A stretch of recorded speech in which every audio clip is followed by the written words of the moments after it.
Tadawaw, berobatlah kalian, fa innallaha ma anzala da'an illa wa anzala lahu dawa. Karena Allah tidak menurunkan suatu penyakit, pasti di sana ada obatnya. Allah Subhanahu wa taala udah tata alam semesta ini dengan rapi. Kita hanya suruh berusaha.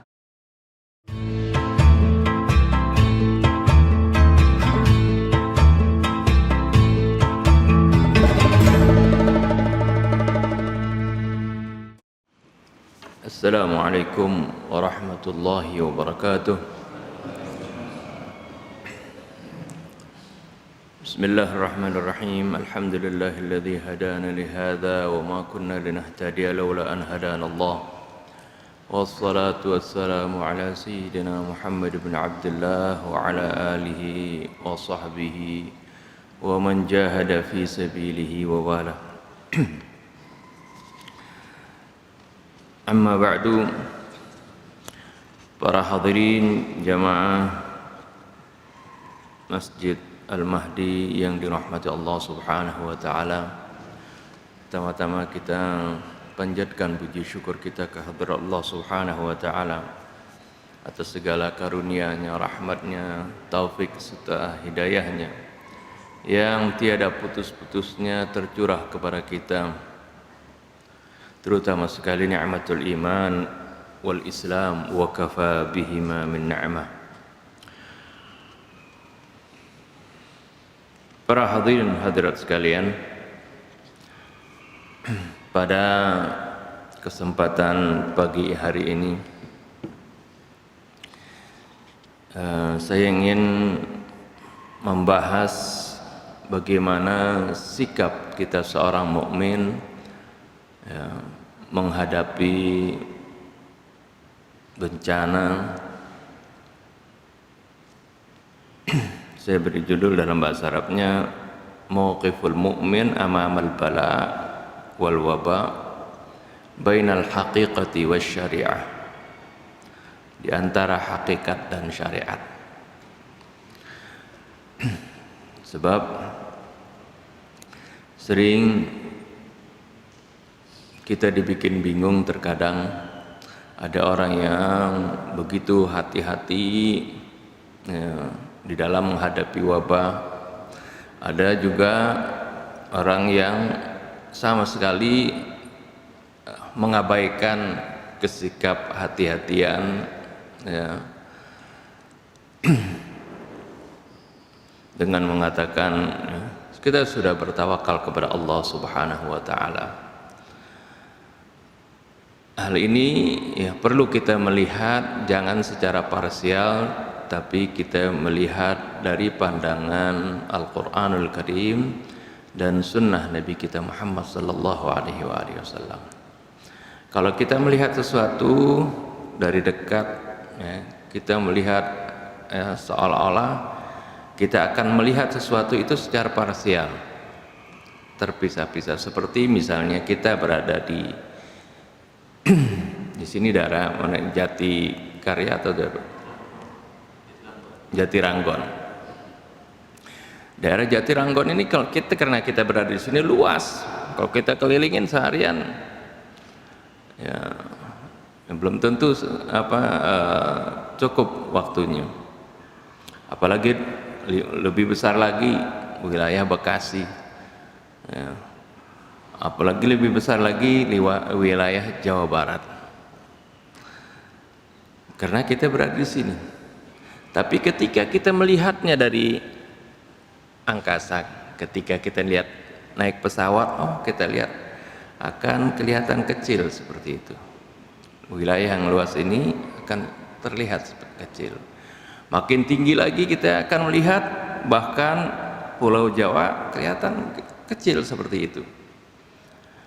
Nah, ini perlu kita melihat sesuatu dari sudut pandang Al-Quran seperti itu. Kadang-kadang kita melihat sesuatu kalau parsial, akhirnya akan bingung orang. Nah, ini kita melihat bagaimana memandang semua ini sebenarnya masalah ini bukan hanya ketika menghadapi wabak atau bencana, tapi ini masalah penting yang kita menghadapi berbagai hal, ya, bukan hanya masalah menghadapi bencana, menghadapi wabah, apalagi sekarang corona, bukan. Tapi masalah ini adalah masalah yang ingin kita bahas, masalah yang penting dalam kehidupan kita di dunia, agar supaya kita tidak bingung, ya, kalau kita berpegang kepada Al-Quran, yang merupakan pedoman hidup kita. Al-Quran ini ya untuk orang yang hidup di masa Nabi itu jelas, ya. Untuk makin kesini pun ada hal-hal yang dulunya kurang jelas menjadi lebih jelas dengan kemajuan teknologi yang dulunya di dalam makna-makna yang di dalam Al-Quran tidak dipahami secara detail, seperti bagaimana tentang bumi ini. Kalau orang yang dulu bilang bumi ini datar, iya, karena kita ngelihatnya dari sini, dari bumi ini sendiri. Padahal di Al-Quran banyak tersirat ayat Al-Quran yang menggambarkan bagaimana tentang bumi ini sebenarnya. Ya, bumi ini bulat seperti itu. Ini kalau kita melihatnya dari luar. Bumi ini diam kok bumi ini, ya. Tapi Allah katakan dalam Al-Quran Al-Karim, wa taral jibala tahsabuha jamidah wa hiya tamurru marras sahab sunallahi alladhi atqana kulla syai'. Wa taral jibala, kamu akan melihat gunung-gunung seolah-olah gunung itu diam, tapi dia itu berjalan seperti berjalannya awan. Ini ayat ini dulu dipahami, ya, dengan keyakinan ini adalah Allah alam maksudnya seperti itu. Tapi sebenarnya ayat ini adalah menggambarkan bagaimana kita ini hidup di dunia ini, berada di bumi ini. Ini adalah sebenarnya sama seperti hukum relativitas Einstein, ya. Sekarang saya ingin gambarkan ketika kita naik kereta. Ketika kita di dalam kereta, apa-apa yang ada di dalam kereta itu diam kan? Keretanya berjalan nih, meja, ada bangku, ada misalnya ada gelas, kopi taruh, ini diam.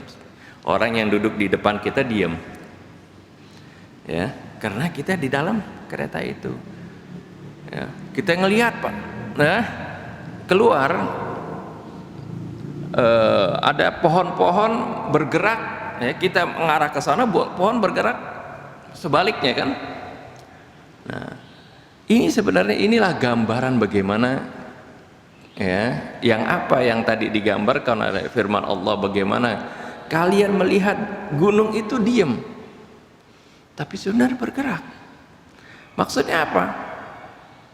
Ya kalau kita ngelihat di dunia ini gunung, ya gunung salah kayak tetap aja diam di sana. Tapi kau coba kalau lihat yang kita ngelihat dari luar, kita dari luar bumi, kita lihat ke atas, bumi ini bergerak. Ya, seperti tadi kita di kereta yang sedang berjalan, kita di dalam kereta ini kita bilang, teman kita yang duduk di depan kita diam, ya. Tapi ketika orang yang lihat di luar kita, oh keretanya jalan. Ini firman Allah yang dulu orang tidak mendalaminya, ya, meyakini aja, oh ini Allah, apa yang Allah firmankan ini benar. Tapi sebenarnya apa yang ada dalam Quran ini sesuai dengan kenyataan. Makin berkembang ilmu pengetahuan, makin terungkap semuanya kebenaran Al-Quran Al-Karim, banyak ayat-ayat yang lain. Nah ini sebagai gambaran, nanti kita akan mengupas hal ini. Sebenarnya ini bab yang panjang, tapi kita bikin simpel, yaitu masalah al-akhdhu bil asbab wal haqiqah, ya, mengambil sebab dengan sesuatu, ya, dan bagaimana hakikatnya. Atau biasa ini di dalam orang-orang dalam ilmu tasawuf disebutkan biasanya bainal syariah wal haqiqah, sering ya, sesuatu hal dibahas antara syariat dan hakikat. Ini orang tasawuf seperti itu ya, tapi kita tidak akan membahas terlalu dalam ke sana ya, akan tetapi kita melihat dari sudut pandang Al-Qur'anul Karim. Apakah perlu kita mengambil sebab-sebab? Sebab kadang-kadang orang ada al-mutatarrifah ya, orang baru baca Al-Quran sebagian ketika baca menafsirkan iyyaka na'budu wa iyyaka nasta'in, hanya kepada Engkau ya Allah kami menyembah, dan hanya kepada Engkau ya Allah kami memohon pertolongan. Wah, langsung bilang ya, kita nggak boleh minta pertolongan selain kepada Allah Subhanahu wa taala. Bagaimana kalau dia orang kecebur sumur? Boleh nggak minta bantuan sama orang? Nggak minta pertolongan sama Allah? Enggak seperti itu ya. Tidak seperti itu maksudnya ya. Minta tolong sama orang itu bagian dari al-akhdhu bil asbab. Kita mengambil sebab. Bagaimana tentang mengambil sebab ini? Kita lihat dalam kacamata Al-Quran ya. Apakah ini sesuatu yang diperintahkan atau enggak? Kita setawakal-tawakalnya ya, tanpa sama sekali mengambil sebab. Apakah seperti itu yang dicontohkan oleh Rasulullah SAW? Apakah seperti itu tuntunan Al-Quranul Karim? Nah, kita lihat itu dalam perspektif Al-Quran, bainal haqiqati wasyariah. Kita lihat ya. Bismillahirrahmanirrahim. Kita baca surah Al-Imran dan juga surah Maryam. Kita akan melihat bagaimana suatu kisah yang menakjubkan tentang seorang wanita salehah, Sayyidatuna Maryam alaihissalam. A'udzu billahi minasyaitonir rajim. Bismillahirrahmanirrahim. Ini surah Maryam ayat 37 dulu kita lihat. Fataqabbalaha rabbuha biqabulin hasanin wa ambataha nabatan hasana wa kaffalaha Zakaria. Kullama dakhala 'alaiha Zakaria al-mihraba wajada 'indaha rizqa. Qala ya Maryamu anna laki hadha? Qalat huwa min 'indillah. Innallaha yarzuqu man yasha'u bighairi hisab. Ini ya, mengkisahkan bagaimana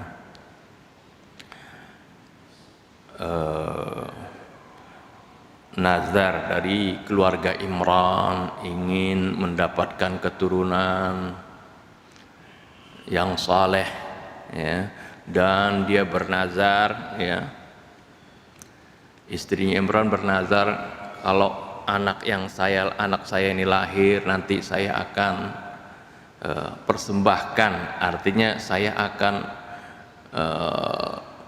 jadikan dia ini anak yang senantiasa berkhidmat ke Baitul Maqdis. Itu nazar dari orang tuanya ya. Kemudian lahirlah Sayyidatuna Maryam. Ternyata yang lahir ya, dia prediksi, dia harapkan awalnya yaitu sebagai pelayan Baitul Maqdis ya, sebagai istilahnya kalau sekarang merbotnya gitu ya, artinya yang melayani Baitul Maqdis ini orang laki kan, biasanya kalau merbot kan orang laki orang perempuan biasanya dalam masjid kan, laki kan, karena ya aktivitasnya tidak terhalang oleh ya, datang bulan atau apa. Tapi ternyata yang lahir adalah perempuan ya, yaitu Sayyidatuna Maryam. Tapi ternyata perempuan ini adalah perempuan yang salehah ya, dan ya ibunya Siti Maryam menerima dengan rasa syukur, tetap mengharapkan ini menjadi anak yang salehah. Fataqabbalaha rabbuha biqabulin hasanin. Kemudian Allah Subhanahu wa taala mengabulkan ya, nazar dan doanya ibunya Siti Maryam ini dengan penerimaan yang baik. Wa ambataha nabatan hasana. Allah Subhanahu wa taala bagaimana menumbuhkan ya, putri yang salehah ini yang baik dengan pertumbuhan yang baik. Wa kaffalaha Zakaria, dan Siti Maryam diasuh oleh Nabi Zakaria oleh pamannya. Setelah sudah besar, bagaimana Siti Maryam beribadah di mihrab ya. Ketika Nabi Zakaria datang ke mihrab ya, kullama dakhala 'alaiha Zakaria al-mihrab wajada 'indaha rizqa. Didapat di sana ada makanan, ada buah-buahan ya. Padahal ditahu ya Sayyidatina Maryam enggak keluar-keluar di sana. Nabi Zakaria bertanya, qala ya Maryamu anna laki hadha, dari mana kau dapatkan buah-buahan ini semua? Qalat huwa min indillah, dia katakan ini adalah dari sisi Allah. Innallaha yarzuqu man yasha'u bighairi hisab, sungguhnya Allah memberikan rezeki kepada orang yang Ia kehendaki tanpa perhitungan. Bagaimana ini kekuasaan Allah, bisa saja orang diberikan rezeki ya, oleh Allah ya, tanpa yang dia sangka-sangka, tanpa biduni sa'yan minhu ya, biduni akhdil asbab ya, al-muta'alliqah bihi, tanpa mengambil sebab yang berhubungan dengan itu. Ini satu gambaran, ini bagaimana hakikat bagi Allah.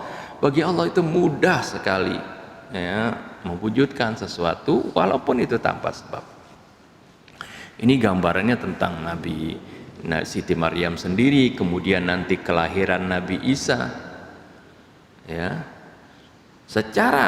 Kalau secara asbab ya, kelahiran Nabi Isa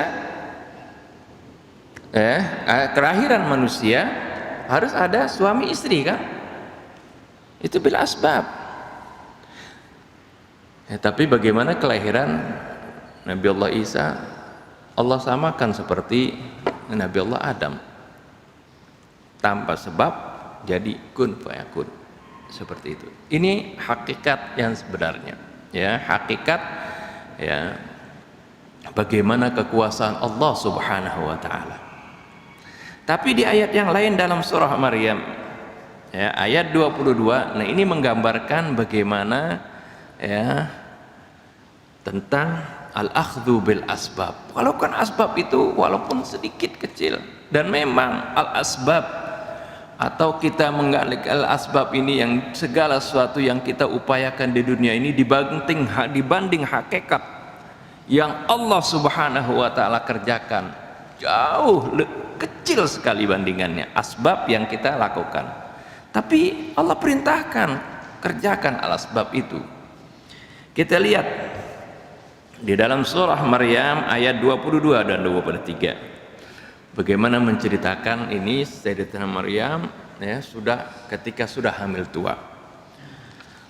Fahamalathu fantabadat bihi makanan qasiyya فأجاءها المخاض إلى جذع النخلة قالت يا ليتني مت قبل هذا وكنت نسيا منسيا فناداها من تحتها ألا تحزني قد جعل ربك تحتك سريا وهزي إليك بجذع النخلة تساقط عليك رطبا جنيا.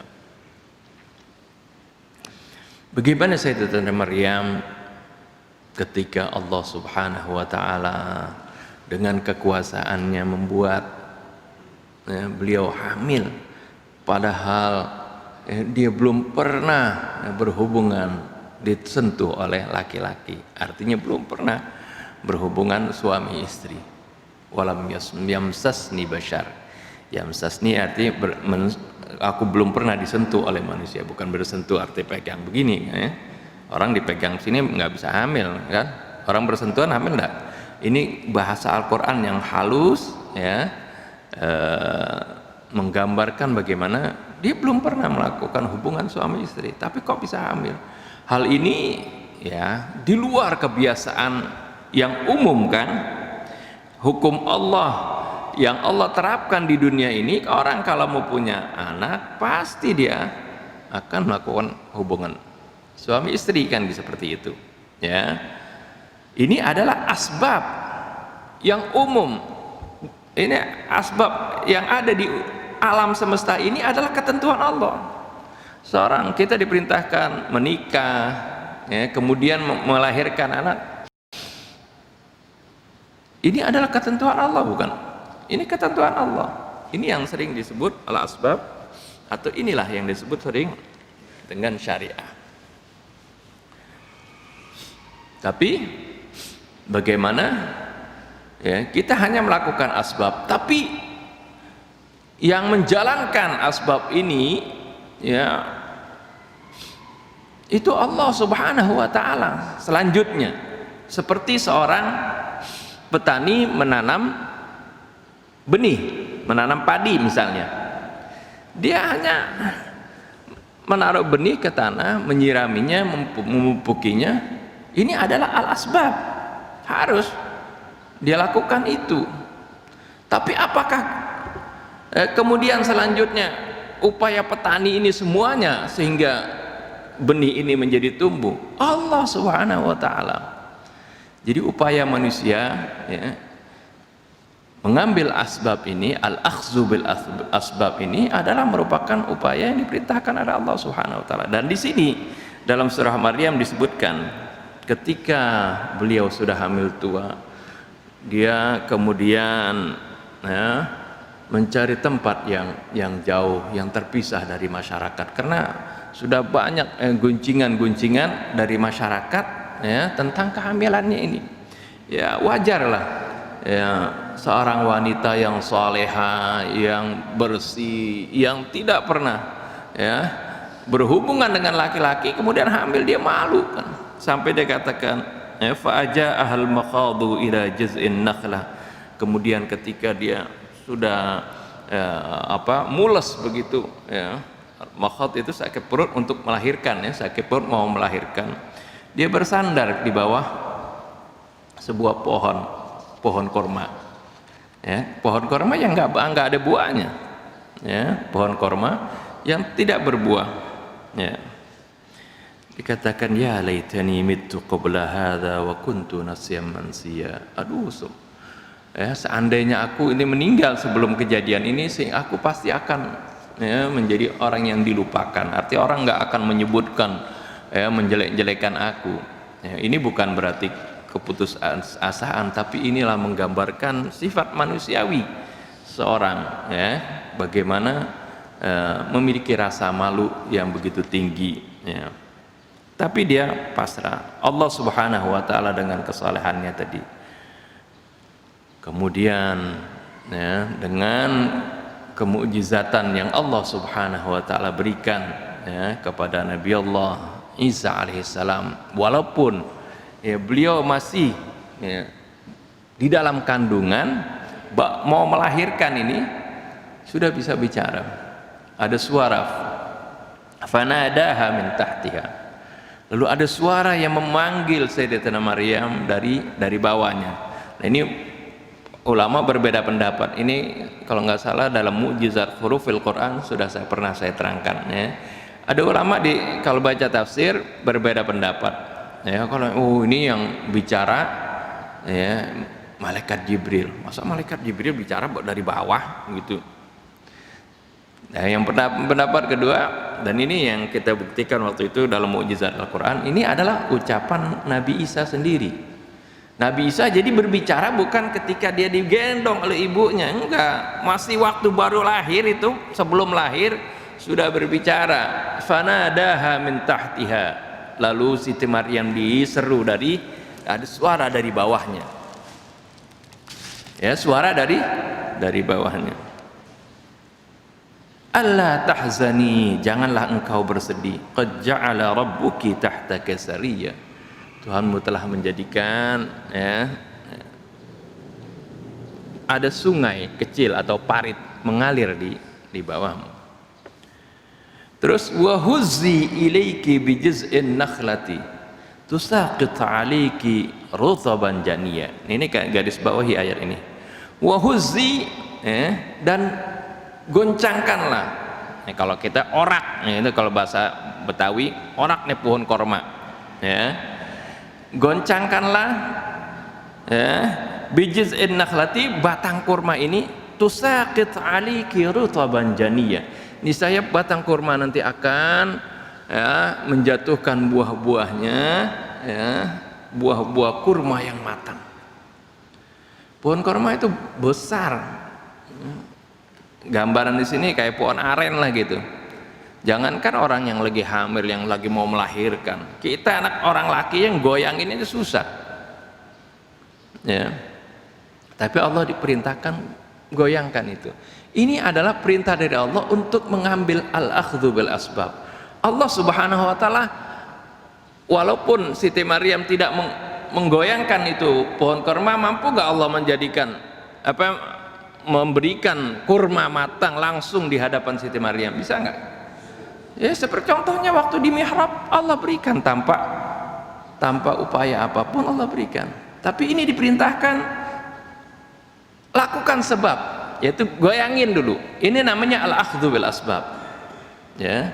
Tapi sebenarnya asbabnya ini benar sih, apakah dengan digoyangin lalu bisa jatuh? Jangankan pohon-pohon yang sudah berbuah saja kita orak korma itu nggak bisa jatuh, kita goyang nggak jatuh, susah.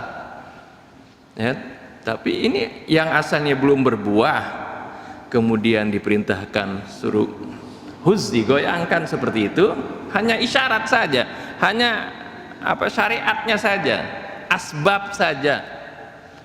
Ya, kemudian Allah lah yang menjalankan asbab tersebut, musabbibul asbab. Jadi banyak asbab yang kita lakukan itu sebenarnya sedikit dibandingkan pertolongan Allah Subhanahu wa taala. Kalau kita mau gambarkan antara syariat dengan hakikat, ini seperti gunung es. Gunung es itu kelihatannya ya luarnya sedikit, tapi yang di dalam laut itu begitu besar. Ini gambaran sebenarnya masih jauh lebih besar lagi. Upaya yang kita lakukan itu sedikit sekali. Jadi jangan kemudian dengan upaya kita ini kita mengandalkan upaya itu. Kita boleh diperintahkan al-akhdhu bil asbab, itu kita diperintahkan mengambil sebab, itu diperintahkan oleh Allah. Ya, kita mau kenyang, mesti makan. Enggak, biar berdoa sampai kenyang sendiri. Jangan, semuanya ini diperintahkan oleh Allah. Kita mau sakit, ya berobat. Enggak, berdoa saja. Pernah diriwayatkan Sayyidina Nabi Allah Musa pernah. Ini lupa bacanya di tafsir Asy-Sya'rawi atau di tafsirnya Syekh Abdul Hamid Kishk, lupa, ada di kisah bagaimana Nabi Allah Musa pernah sakit yang di kaumnya tahu ini penyakit ini, kalau kalau makan atau memakan satu tumbuh-tumbuhan tertentu yang biasa di kampungnya, ibarat kayak gini, oh itu saya kalau sakit gitu minum aja kumis kucing misalnya gitu ya. Kalau kita misalnya lagi susah, misalnya buang air kecil, rebusan kumis kucing itu insya Allah baik.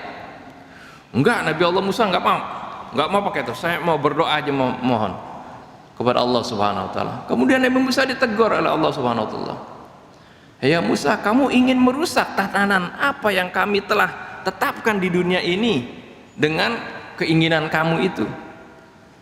Ikuti ya apa yang memang Allah Subhanahu wa taala udah tata di alam semesta ini.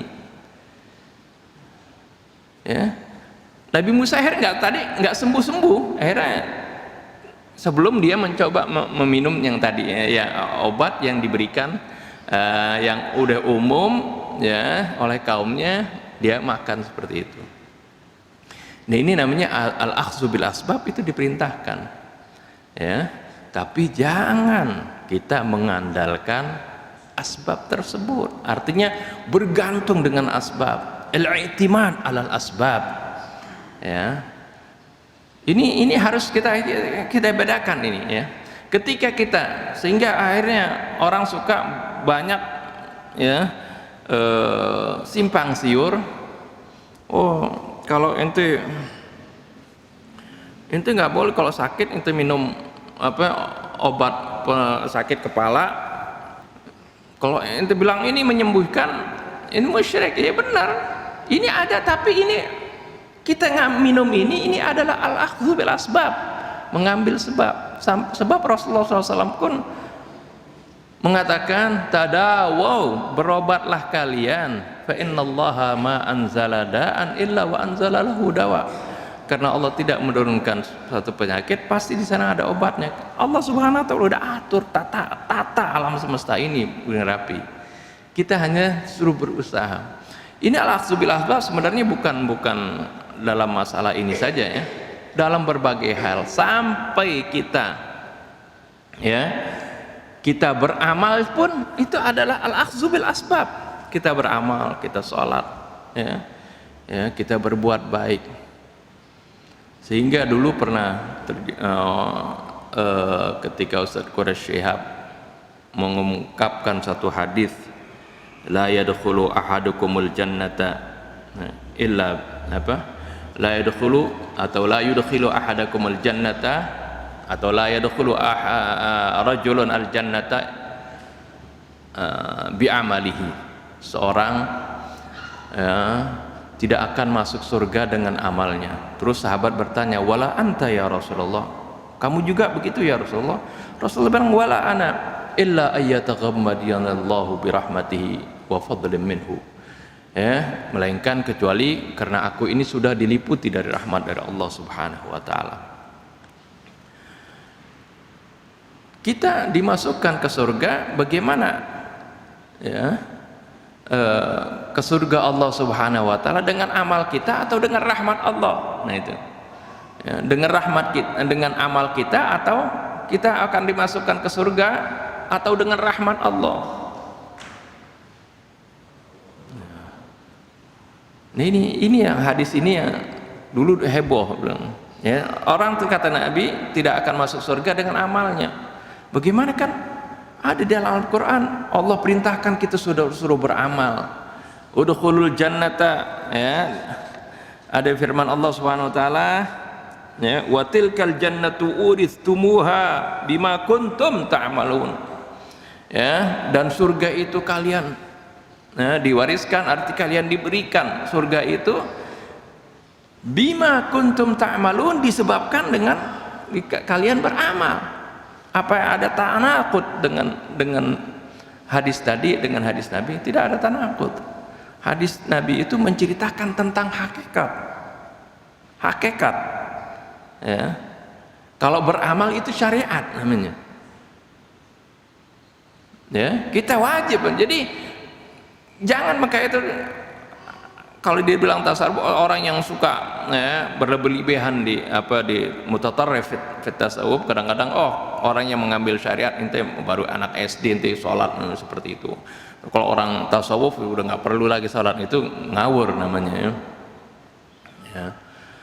Ini al-akhdhu beramal itu bagian daripada syariat dan harus dilakukan.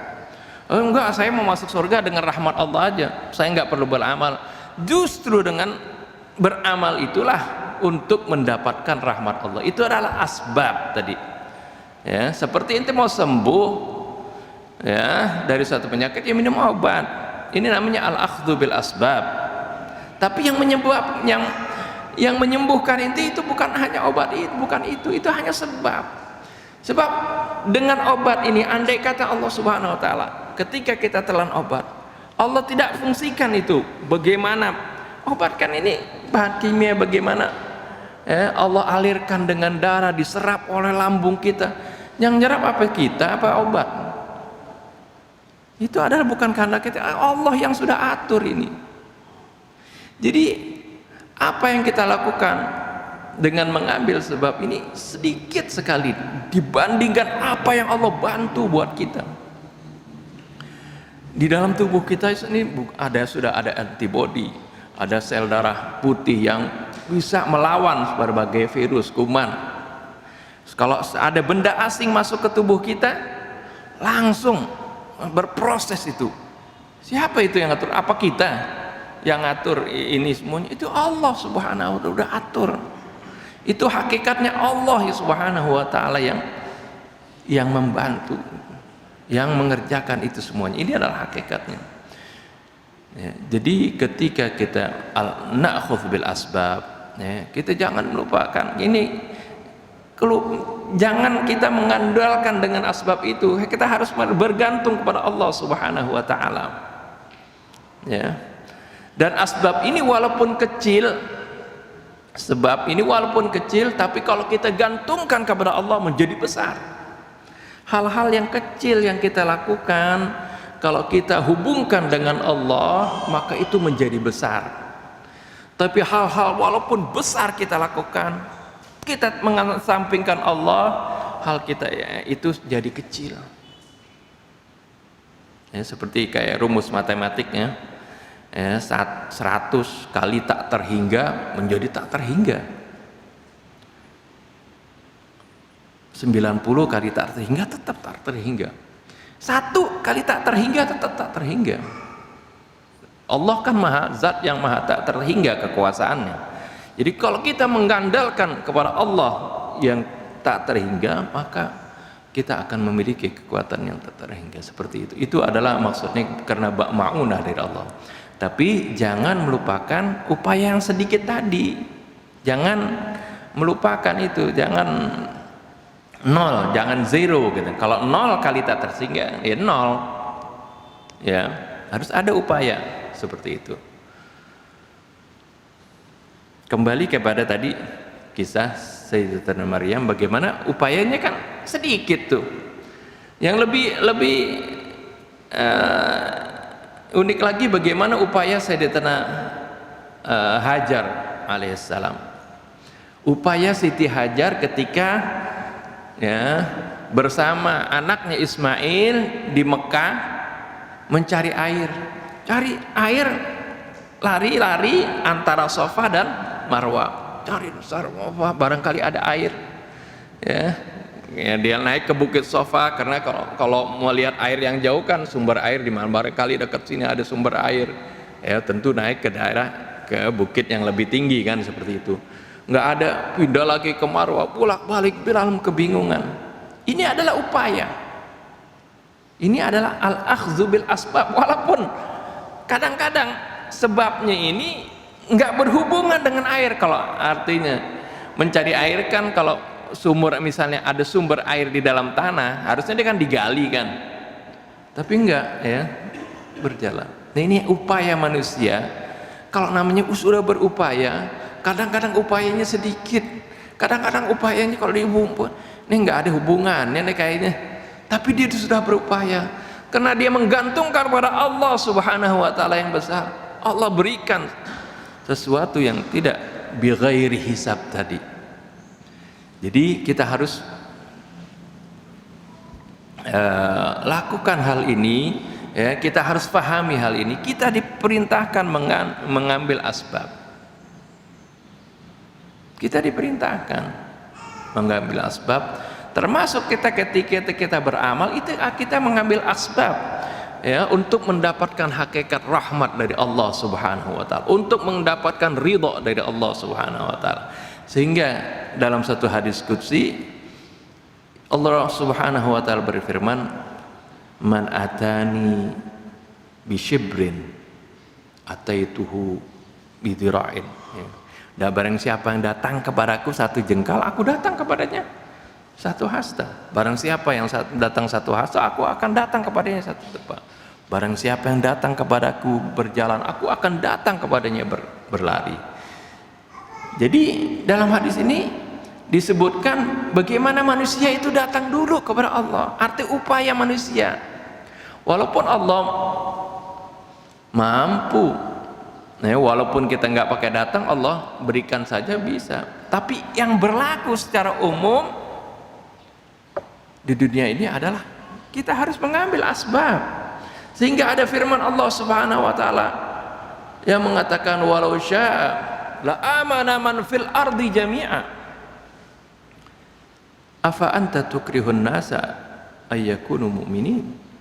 Sampai Rasulullah dikatakan supaya Rasulullah SAW jangan berkecil hati. Rasulullah dikatakan kalau Allah menghendaki ini Abu Jahal, Abu Lahab, semua manusia, bahkan semua manusia dijadikan beriman semua, bisa enggak?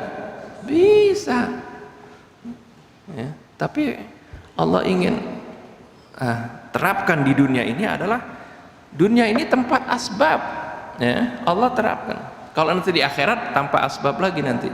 Musabbib itu alamul musabbib, alam yang dimana atas kehendak Allah. Orang di surga ya ingin buah-buahan nggak nunggu ya dia nanam dulu tapi langsung ada ya, seperti ketika di alam mahsyar di surga ya, kalau kita ini siang hari terang adanya matahari kan atau ada lampu seperti itu, ini ada sebab ini jadi terang.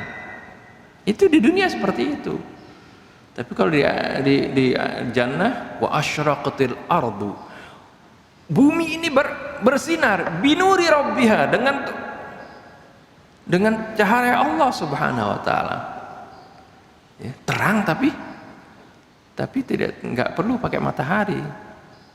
Sehingga dalam ayat lain la tara fiha syamsan wala zamharira. Di surga kamu tidak lihat ada matahari. La tara fiha syamsan, enggak ada panas matahari. Tapi terang, ya terang atas kehendak Allah tanpa sebab. Ya. Nah ini dan juga tidak ada rasa dingin. Ini tapi kalau di dunia ini kita harus al-akhdzu bil asbab. Kita harus. Kita mau mendapatkan rezeki. Ya Allah Subhanahu wa taala sudah siapkan, kita harus berusaha. Walaupun kadang-kadang usahanya ya dan dibanding rezeki yang didapatkan enggak seberapa usahanya. Ini bagi orang yang menggantungkan usahanya ini kepada Allah Subhanahu wa taala. Saya berusaha, saya mencari rezeki, tapi dia yakin Allah Subhanahu wa taala yang mengatur rezekinya. Jangan tanpa berusaha seperti itu. Wah, doa aja di sini ya. Doa Allah marzuqni, Allah marzuqni. Ada orang seperti itu dipecut sama Sayyidina Umar. Emang ente kira langit bisa langsung nurunkan emas? Ente mau berdoa aja, suruh beramal. Ya, upayanya kadang-kadang upaya macam-macam ya, seperti ada orang ya sesuai dengan kemampuannya lah ya, seperti itu. Oleh karena itu upaya kita yang kecil kalau kita gantungkan kepada yang maha besar, yang maha kuasa, yang maha mengatur segala sesuatu, upaya tersebut ya akan menjadi kuat, menjadi besar. Tapi upaya kita sebesar apapun kalau kita mengabaikan Allah Subhanahu wa taala, maka itu akan sia-sia ya. Ini banyak sekali ayat-ayat Quran bagaimana al-akhdzu bil asbab ini, seperti ya yang paling unik yaitu antara hakikat dan syariat. Kalau kita baca surah Kahfi, bagaimana cerita Nabi Allah Musa dengan Nabi Allah Khidir ya, al-abdus saleh, itu gambaran antara hakikat dan syariat. Apa yang dilakukan Nabi Musa syariat, atau yang biasa, yang umum, tapi yang dilakukan Khidir adalah hakikat ya. Itu menarik sekali bagaimana asbab ini diperintahkan Allah Subhanahu wa taala ketika mengatakan Allah menurunkan hujan fa ambatna bihi ya. Allahul ladzi anzala minas sama'i ma'an fa akhrajna bihi minas samarat ya. Kata bihi di situ itu bihi dengan sebab Allah menurunkan hujan, dengan sebab hujan kata Allah tumbuhkan tumbuh-tumbuhan. Ini artinya apa yang ada di alam ini berlangsung Allah atur, ada sebab dan ada penyebabnya, atau hukum biasa dibilang hukum kausalit, hukum kausalit ya, sebab akibat, al-asbab wal musabbibat. Nah, begitu juga ketika kita menghadapi misalnya wabah corona, kita diperintahkan mengambil sebab harus kita gunakan. Jangan itu ente takut ini sama corona, nggak takut sama Allah Subhanahu wa taala. Nggak begitu. Ya. Ini kan nggak kelihatan. Iya, memang nggak kelihatan. Nggak semua yang nggak kelihatan itu nggak ada. Ya. Kita menjaga kebersihan kita. Ini karena memang kita diperintahkan oleh Allah Subhanahu wa taala dari dulu. Kita diperintahkan 14 abad yang lalu Rasulullah SAW bagaimana ya mengajarkan kepada kita bersuci, cara berwudu, ya. Wudu, mencuci muka, cuci tangan itu adalah bagian-bagian dari akhdhu bil asbab. Kemudian sekarang bilang, oh kalau bersihin supaya jangan kena pakai masker tadi, ya. Itu adalah akhdhu bil asbab. Kita gunakan ini ya untuk menjaga diri kita, juga menjaga saudara kita. Ini amal soleh. Ya. Sebenarnya kalau kuman itu apalagi nggak kelihatan. Sebenarnya kuman itu bukan saja corona, virus-virus itu ya bukan saja corona. Banyak sekali kalau tangan kita ini kita lihat banyak sekali virus-virus di udara pun banyak ya virus-virus yang bisa mematikan. Tapi karena ada Allah Subhanahu Wa Taala menjaga kita ya dan kita hanya diminta berupaya jaga kesehatannya, jaga kondisi kefitan tubuh kita seperti itu adalah al-akhdhu bil asbab. Ya, selebihnya Allah Subhanahu wa taala yang bantu. Oleh karena itu ya setiap saya misal minum obat, ya Allah ya saya ini nusabbib bihadzal dawa. Ya Allah saya mengambil sebab dengan obat ini. Saya minum obat karena kita tahu yang menyembuhkan adalah Allah Subhanahu wa taala. Kadang-kadang kita mencari sebab ya bukan hanya dengan misalnya minum obat ini, kadang-kadang air putih kita bisa, ya Allah saya minta doain sama orang tua kita sama orang soleh, kita bacain doa ini. Apa musyrik ini? Nah, ini kalau kita nggak paham itu bainal haqiqati was syariah, orang main wah masa minta air putih ya musyrik itu itu enggak, itu al-akhdhu bil asbab. Atau sebaliknya orang yang hanya mengandalkan logikanya, masa sih air putih bisa menyembuhkan ya, seperti ini karena yang menyembuhkan Allah Subhanahu wa taala, akhdhu bil asbab ya, ini adalah upaya. Kita minta doa, oh saya minta disembuhkan, kemudian doa dengan bersedekah, apa hubungannya sih ya bersedekah dengan kita punya penyakit? Ini hubungannya kepada Allah Subhanahu wa taala. Ketika kita bersedekah, kata Allah Subhanahu wa taala itu bisa menolak bala, beristighfar. Itu al-akhdhu bil asbab juga. Walaupun karena bilang tadi, kadang-kadang asbab itu enggak berhubungan langsung ya dengan apa yang kita sedang hadapi. Tapi kini itu diperintahkan, oleh karena itu kita diperintahkan banyak-banyak beristighfar, banyak-banyak mohon ampun kepada Allah Subhanahu wa taala. Ini namanya bagian dari al-akhdhu bil asbab. Ya, asbab ya, yaitu menggantungkan diri kepada Allah Subhanahu wa taala.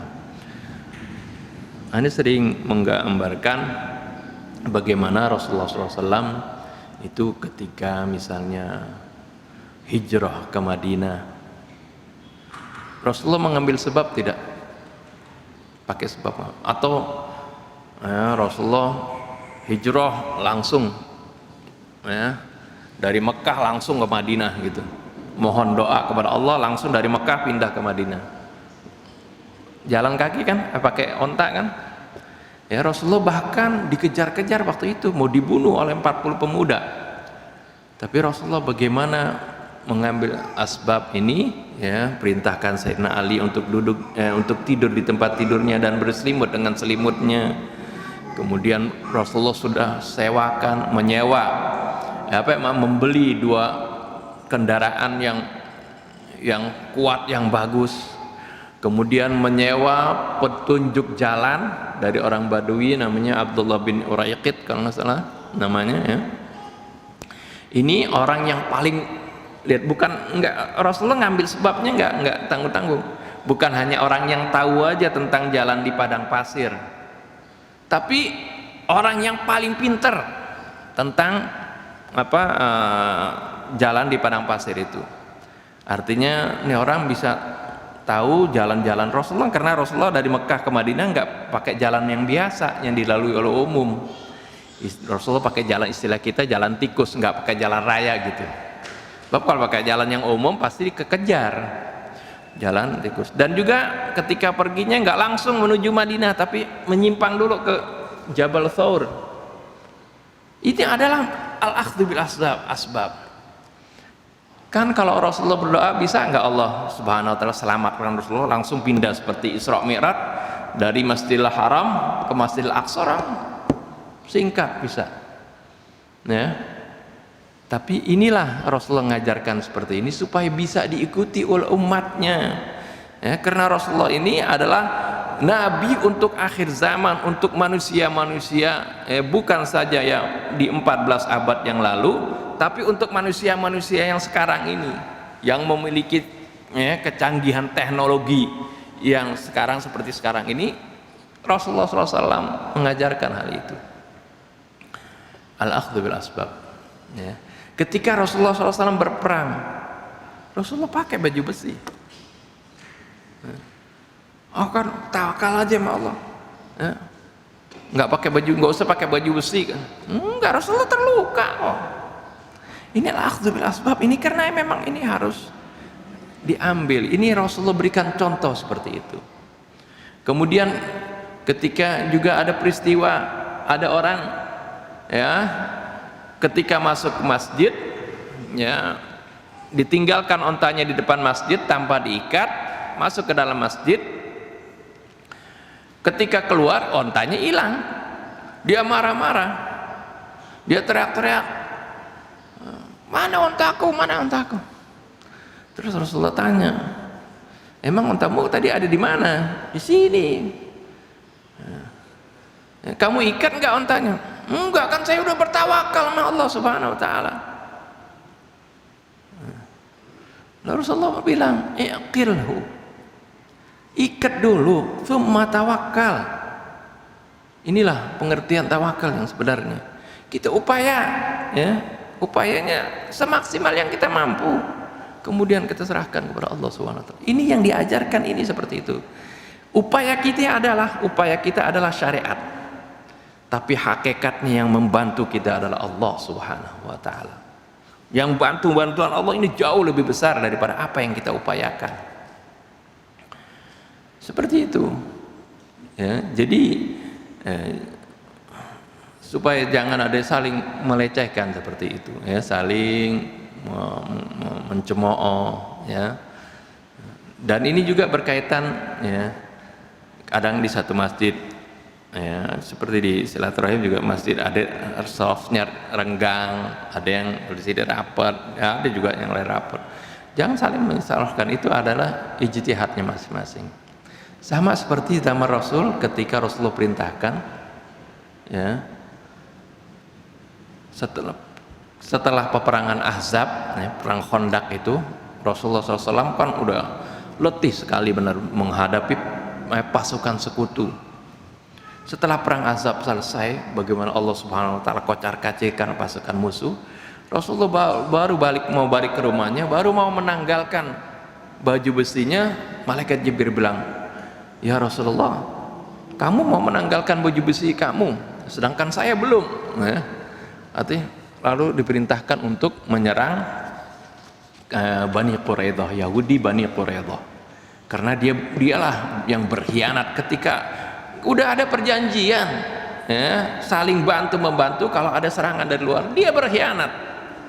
Nah, jadi padahal Rasulullah SAW sudah ingin hidup berdampingan dengan mereka dengan damai, tapi karena ulah mereka sendiri, pengkhianatan mereka, akhirnya diperangi. Lalu Rasulullah perintahkan kepada sahabat waktu itu zuhur atau menjelang asar gitu, la yusalliyanna ahadukum illa fi Bani Quraidah. Janganlah jangan salat dulu kecuali nanti kalau kita udah sampai di Bani Quraidah baru salat. La yusalliyannakumul asra, ya. Janganlah kalian salat asar kecuali nanti kalau udah sampai di Bani Quraidah. Oh, berangkat pasukan kaum muslimin berangkat. Di tengah jalan masuk waktu asar, Sebagian sahabat sholat asar, sebagian lain enggak. Kan perintah Rasul nanti sampai di Bani Quraidah. Maksudnya perintah Rasul ini, ada sahabat bilang enggak, maksudnya supaya kita cepat-cepat sampai di Bani Quraidah. Nanti sebelum maghrib udah sampai di sana. Kan memang kalau zaman dahulu tuh peperangan kalau udah terbenam matahari berhenti biasanya. Ya. Jangan sampai itu. Sampai jangan sampai telat sampai di Bani Quraidah, ya, sehingga kita sholatnya di sana aja supaya cepat. Tapi sebagian orang melakukan salat di jalanan sebelum sampai Bani Quraidah, sebagian lagi sampai di sana. Masing-masing ijtihadnya menafsirkan sabda Rasulullah SAW itu tadi. Ketika sampai di sana tidak ada yang saling mencela. Yang sholat duluan, kamu ini menentang perintah Rasul, enggak dibilang gitu. Karena dia berijtihad.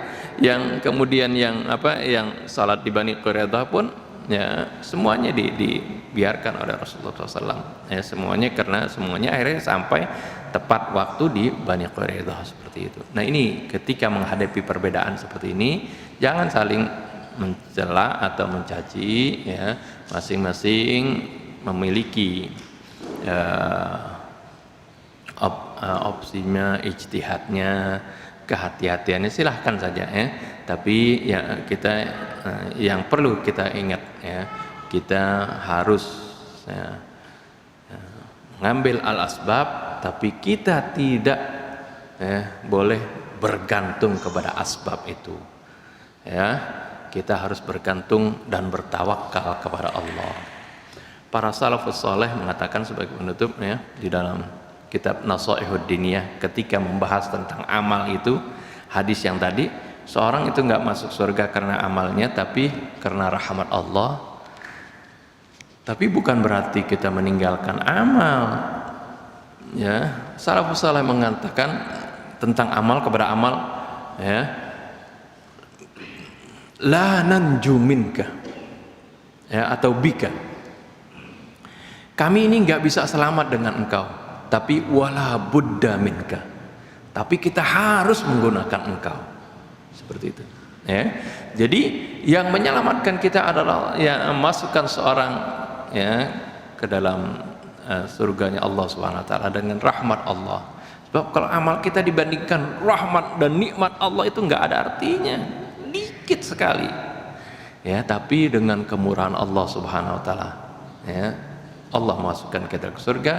Dan ya, akan tetapi kita nggak boleh mengabaikan amal ini, ya, harus ini, karena ini jadi syariat itu harus kita lakukan karena ini adalah tatanan yang Allah Subhanahu wa taala tata di alam dunia ini, kita di kehidupan dunia ini, baik itu, ya, asbab secara kauniyah, ya, secara alam, ya, sebab-sebab secara kauniyah, secara alami, ya, seperti, ya, kalau seorang sakit harus ke dokter, harus misalnya dia berobat dan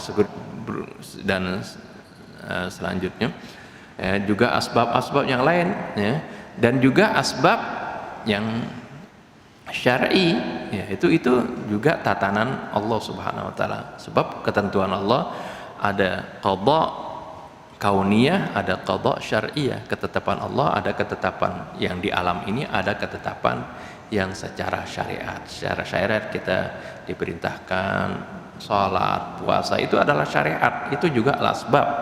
Mau sehat diperintahkan kita puasa seperti itu juga asbab, ya. Tapi yang memberikan kesembuhan, kesehatan adalah Allah Subhanahu wa taala. Ini saja yang dapat saya sampaikan agar memberikan gambaran, ya, tentang fenomena yang kita hadapi, ya, dan bukan ini saja, tapi dalam kita kehidupan di dunia ini, ya, ketahuilah, ya, kita tidak terlepas bainal asbab, ya, wal musabbibat, ya, wal musabbabat, dengan al musabbib, ya. Dan al musabbib itu artinya yang pengatur sebab itu adalah Allah Subhanahu wa taala. Ya. Ini saja yang dapat saya sampaikan. Lebih kurang saya mohon maaf. Billahi taufiq wal hidayah. Assalamualaikum warahmatullahi wabarakatuh.